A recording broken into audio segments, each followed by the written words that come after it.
The story of Olga of Kiev is a tale that has been told and retold for centuries, passed down from generation to generation like a cherished family heirloom.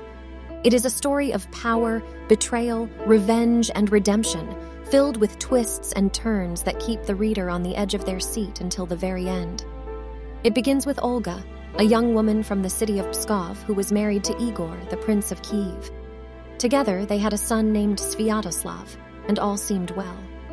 But when Igor was killed by the neighboring Drevlians, Olga's life was forever changed. Fueled by grief and rage, Olga took charge as regent for her young son and set out to avenge her husband's death. She knew that she could not simply launch a frontal attack against the Drevlians and expect to win, so she came up with a plan that was both brilliant and diabolical. Olga invited the Drevlian leaders to a feast in honor of her husband's memory. The Drevlians, who were still basking in their victory, arrived in Kiev with gifts and a sense of superiority. But Olga was not impressed.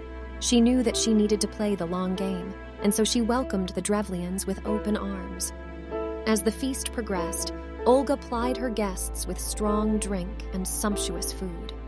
When the Drevlians were well and truly drunk, Olga gave the signal to her soldiers, who descended upon the hall and slaughtered every last one of the Drevlian leaders.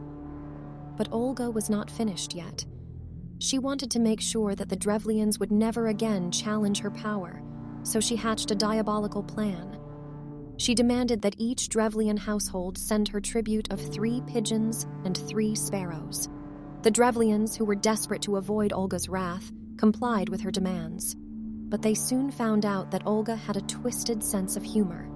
She had her soldiers tie burning pieces of sulfur to the legs of each bird and release them back into the Drevlian lands. The birds flew back to their nests, and when they landed, they set the entire Drevlian countryside on fire. The Drevlians were horrified and terrified, and they begged Olga for mercy. But Olga was not interested in mercy. She was interested in power. She led her army into the Drevlian lands and conquered them, becoming one of the most powerful rulers in all of Kievan Rus. But Olga's story is not just one of revenge and conquest. She was also a devoted Christian who worked hard to spread the faith throughout her lands. In recognition of her many good deeds, Olga was later canonized by the Eastern Orthodox Church and is now venerated as a saint. Her story is a testament to the power of perseverance, cunning, and courage in the face of overwhelming odds, and it continues to inspire and intrigue people to this day.